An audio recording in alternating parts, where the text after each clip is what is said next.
સ્વાગત છે તમારો ચારણના ચોરામાં. ચારણનો ચોરો એટલે જાગૃતતા ને એકતા, જાગો અને જગાવો. જે ખોટું કરે છે, જે ખોટું કરાવે છે એનો વિરોધ કરે છે ને કરતો રહેશે. તો પ્રથમ બધાને નવા વર્ષના રામ રામ, નવા વર્ષના જય માતાજી.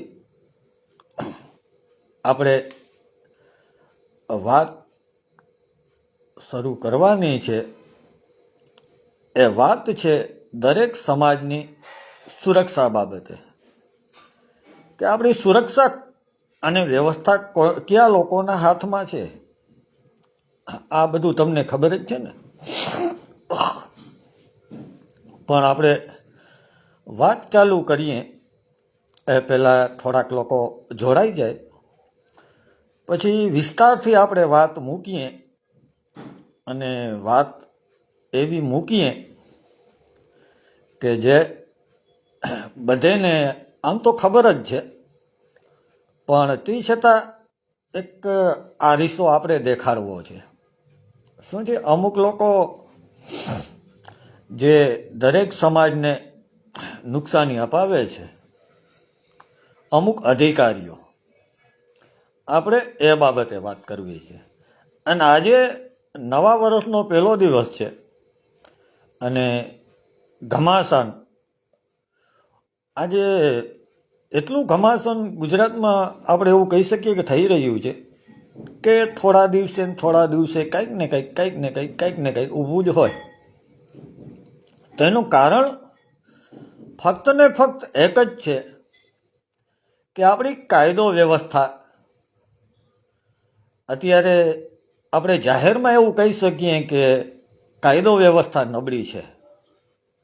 નબળી છે એનું કારણ એ છે કે ભાઈ, જે ખરેખર અસામાજિક તત્વો છે, જે ખરેખર માથાભારે શખ્સો છે, ત્યાં તો આ લોકોને કાર્યવાહી કરવી છે જ નહીં. કાર્યવાહી ક્યાં કરવી છે તો કે ચીંદી ચોર હોય ને, જેને કાયદાનું ભાન ના હોય ને 2, 5, 7 ગુના કરીને બેઠા હોય, તો એની ઉપર ગુસ્સી ટોક કરો. એ માથાભારે છે. ઘરમાં એને ખીચડી ખાવાનો હોય, પણ એના માથે કાયદો એટલો બધો લાગે ગરીબ વર્ગ, મધ્યમ વર્ગ ઉપર, કે જેની કોઈ સીમા જ નથી.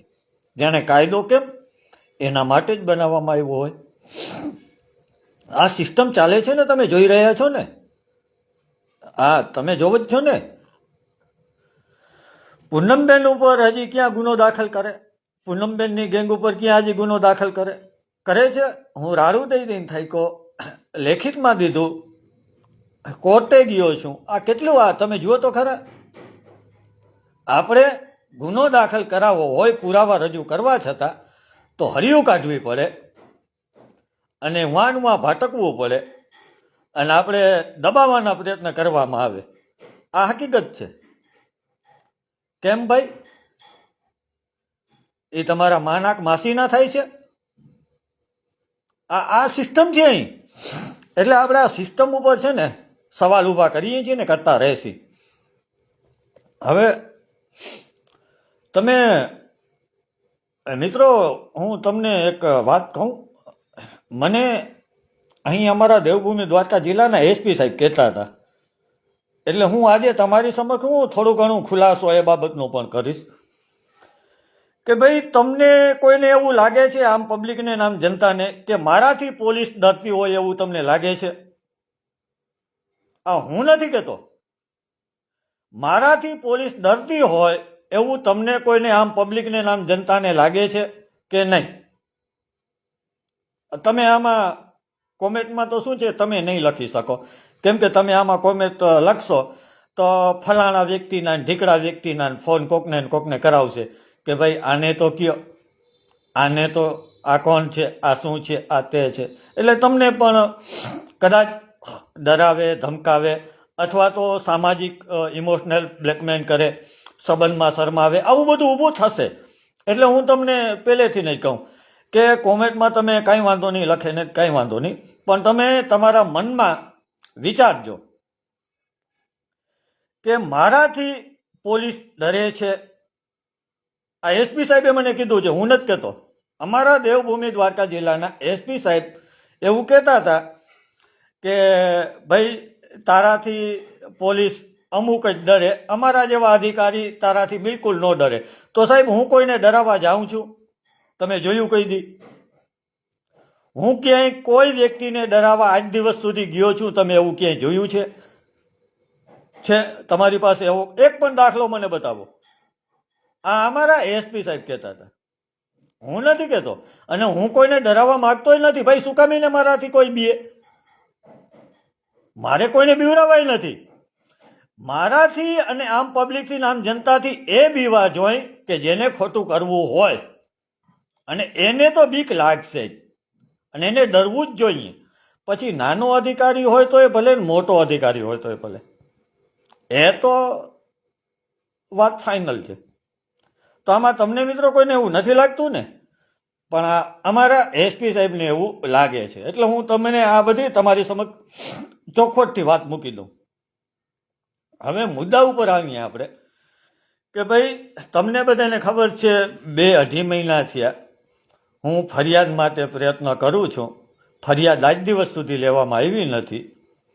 સાંસદ શ્રી પૂનમબેન માડમ તથા તેની ગેંગ ગુંડાઓની છે એના વિરુદ્ધ અહીં એસપી સાહેબને દીધું છે, પોલીસ સ્ટેશન દીધું છે, એટલે પુરાવા રજૂ કર્યા છે. 16 વિડીયો ને 2 ઓડિયો. કેટલા? તમે વિચાર કરો. 16 વિડીયો અને 2 ઓડિયો પુરાવા તરીકે રજૂ કરેલ છે. તે છતાં આજ દિવસ સુધી ફરિયાદ લેવામાં આવી નથી.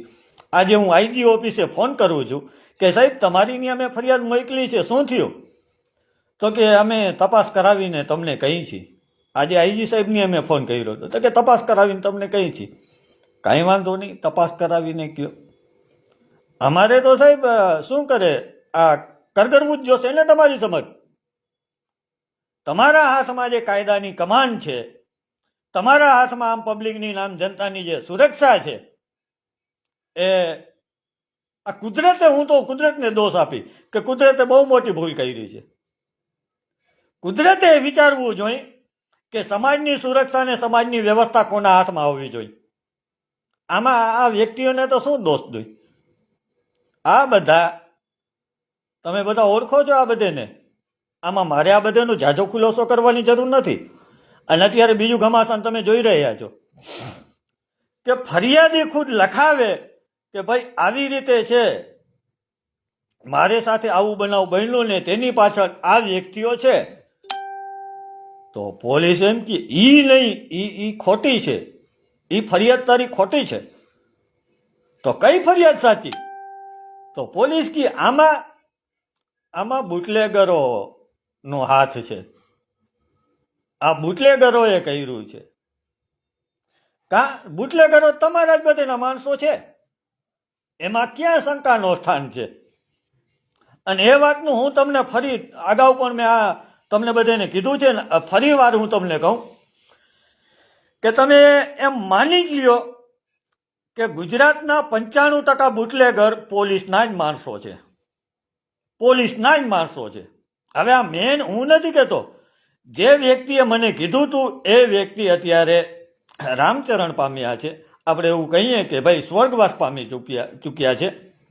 આપણા ગુજરાતના પૂર્વ મુખ્યમંત્રી વિજયભાઈ રૂપાણીએ, આ મને વિજયભાઈ રૂપાણીએ કીધું હતું કે ભાઈ જો ગુજરાતમાં દારૂ બંધ થાય તો પોલીસ બિલકુલ ક્યાંય પણ કામગીરી કરી શકે નહીં, કેમ કે એને માહિતી મળે નહીં, એનો ખર્ચો ચાલે નહીં, વગેરે વગેરે. એની મને ઘણું કીધું હતું કે આ બધું બંધ થઈ જાય.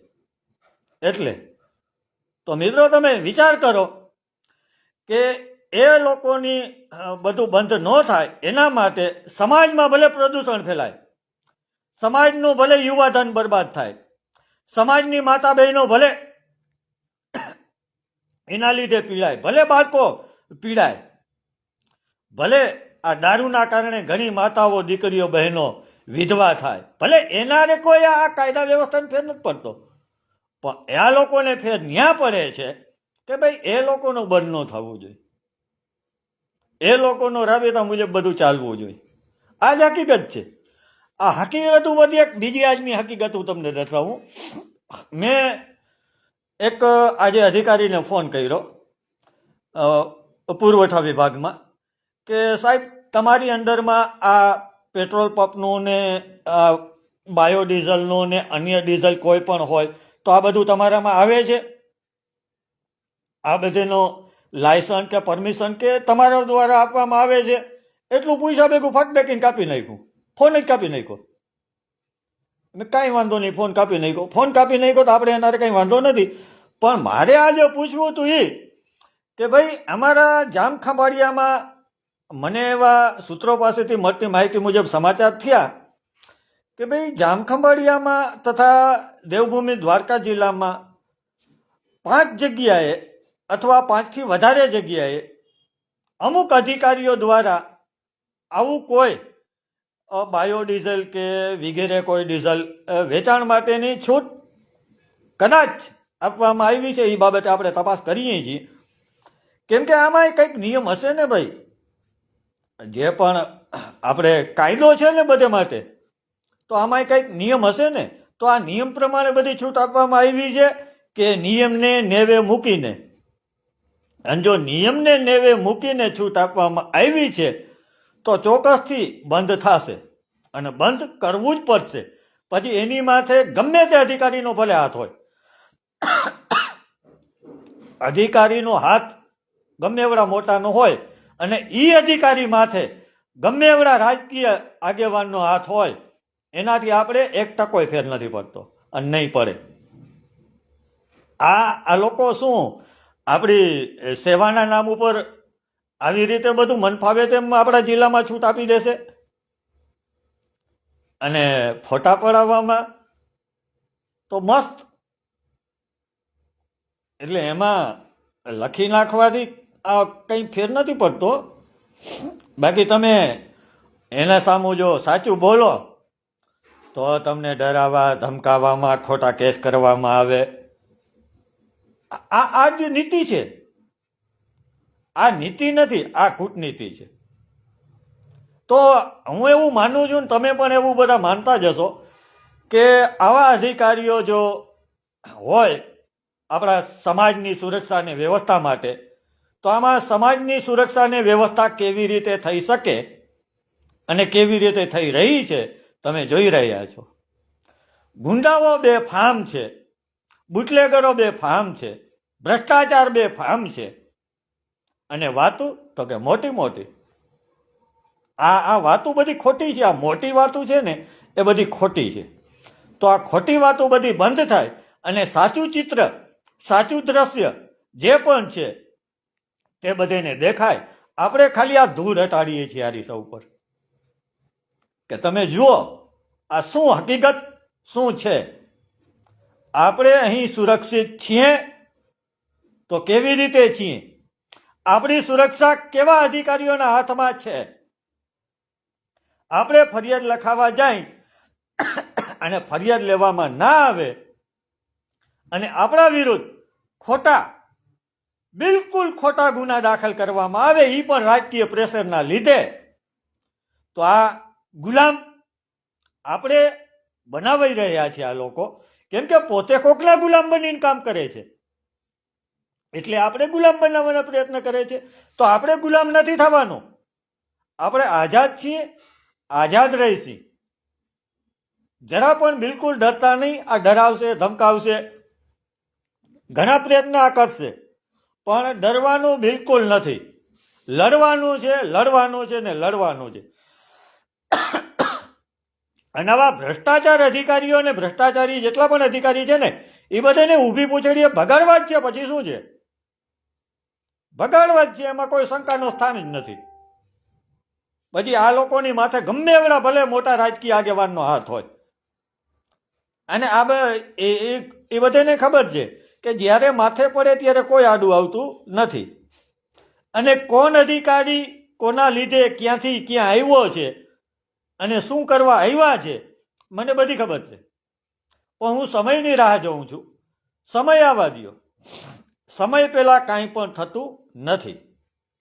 સમય જ્યારે આવ્યો અને આપણા હાથમાં આવ્યા, જે ખોટું કરતા હશે એને 1 મિનિટ નહીં થવા દઉં. 1 મિનિટની અંદર ચોખા ચડી જશે. એ વાતની ગેરંટી જ હું આપું છું ને.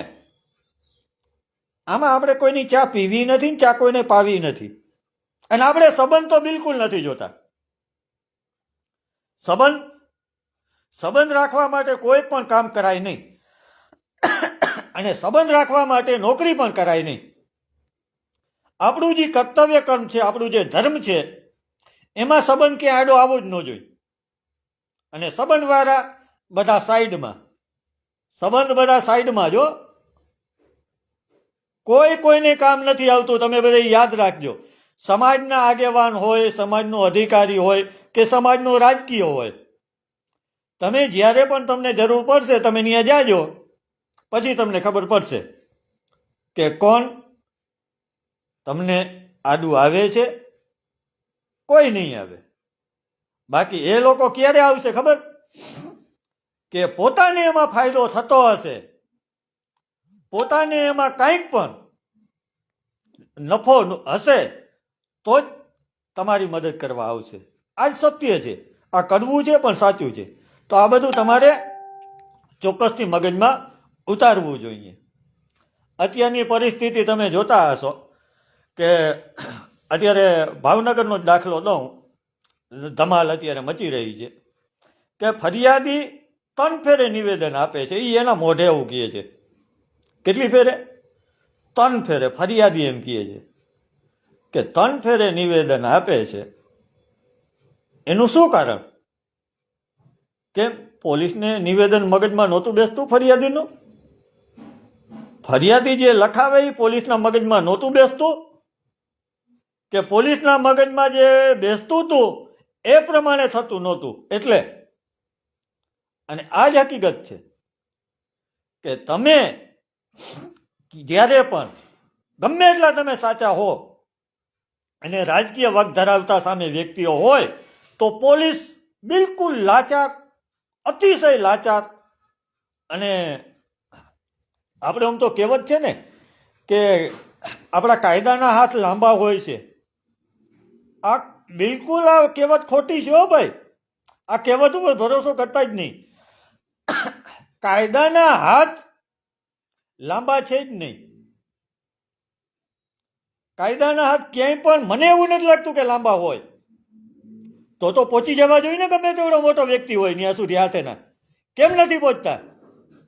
કાયદાના હાથ ત્યાં જ પહોંચે છે ગરીબ વર્ગ ને મધ્યમ વર્ગ. બાકી કાયદાના હાથ પહોંચતા જ નથી.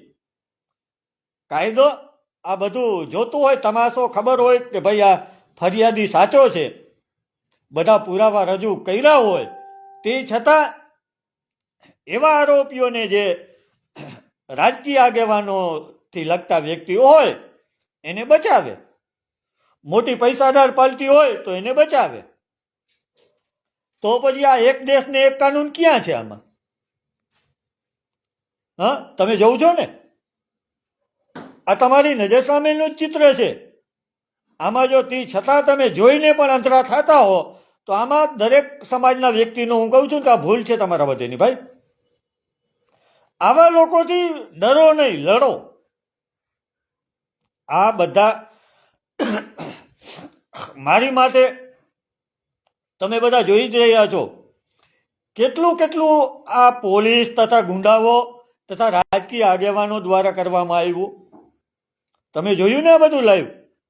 અને હજી તમે આગળ જતા શું થશે મને ખબર નથી, પણ જે થાય આપણે લડવું છે. પછી શું છે? પછી સામે અધિકારી હોય તોય ભલે, રાજકીય આગેવાન હોય તોય ભલે, અને કોઈ અમારા સમાજનો કે અન્ય સમાજનો હોય તોય ભલે.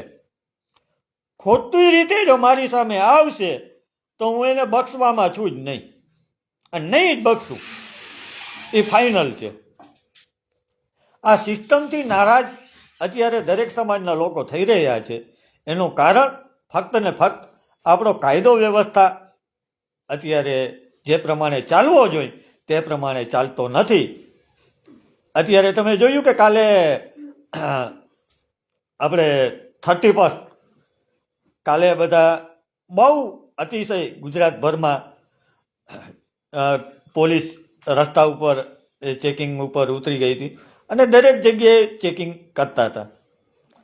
તો હવે હું તમને એક એવો તમારું ધ્યાન બધેનું દોરવી દઉં કે તમે આરટીઆઈ કરીને માહિતી માગો, ગુજરાતમાં તમે ગમે ત્યાં રહેતા હો, કે કાલે 31/12/2025 રાતના સાંજના 6 વાગ્યાથી કરીને રાતના 12 વાગ્યા સુધીમાં કેટલા દારૂ પીવાવાળા ઉપર ગુના દાખલ કરવામાં આવ્યા છે અને વેચવાવાળા કેટલા પકડાણા છે. તમે આરટીઆઈ કરીને માહિતી માગો, દૂધને પાણીનું પાણી થઈ જશે. દારૂ વેચવાવાળા તો ભાગ્યે જ કોક પકડાણા હશે, બાકી બધા પીવાવાળા હશે. તો આ પીવાવાળાને દારૂ ક્યાંથી મળ્યો હશે?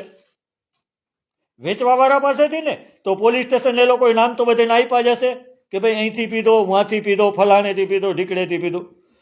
એ લોકોને આ લોકો પકડવા ગયા જ નહીં હોય. તમને ભરોસો ના હોય તો તમે તમારા વિસ્તારમાં આરટીઆઈ કરીને માહિતી માગી લ્યો કે ભાઈ કેટલા પીવાવાળા પકડાણા અને કેટલા વેચવાવાળા પકડાણા, તમને ખબર પડી જશે. નહીં, આ એક સિન્ડિકેટ છે. આ એક મોટામાં મોટું સિન્ડિકેટ છે. આ સિન્ડિકેટથી સિસ્ટમ ચાલે છે. ઓલું કહે કે મોટી માછલી નાની માછલીને ખાય, આ એ પ્રમાણે જ તમે સમજી લ્યો ને કે જો તમે ગરીબ છો, તમે મધ્યમ વર્ગ છો, તમારી કોઈ ઓળખાણ નથી, તમારી પાછળ પીઠબળ નથી, તો તમારી ઉપર કાયદો બધી પ્રકારનો લાગુ પડશે. પણ જો તમારી પાસે કંઈક છે તો કાયદો તમારાથી બહુ ઝાઝો દૂર રહેશે. આ જ નીતિ છે ને આ જ નિયમ છે, આ જ હકીકત છે. તો આ હકીકત હું તમારી સમક્ષ અવારનવાર રજૂ કરતો આવું છું અને હજી આવી ઘણી હકીકત હું તમારી સમક્ષ રજૂ કરીશ. તમે બધા જાગો અને બધાને જગાડો, તો જ હવે આ સિસ્ટમમાં સુધારો આવશે. સિસ્ટમ ઉપરથી યાદ આવ્યું કે એસપી સાહેબે મને કીધું હતું કે ભાઈ તારે જો સિસ્ટમમાં સુધારો લાવવો હોય તો ચૂંટણીમાં ઊભી જાય. તો હવે જો સિસ્ટમમાં આપણે બધાને સુધારો જોતો હોય તો શું બધાને ચૂંટણીમાં ઊભું જોશે તો જ આ બધું સુધારો થશે? આ તો એવું થયું ને.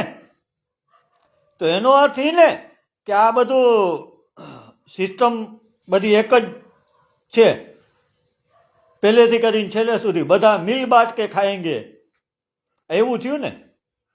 ઓલું એક સૂત્ર હતું, હું સ્કૂલમાં જ્યારે નિશાળમાં ભણતો ને ત્યારે અમને રેલીમાં લઈ જતા ને બોલાવતા કે આધી રોટી ખાએંગે દેશ કો બચાએંગે.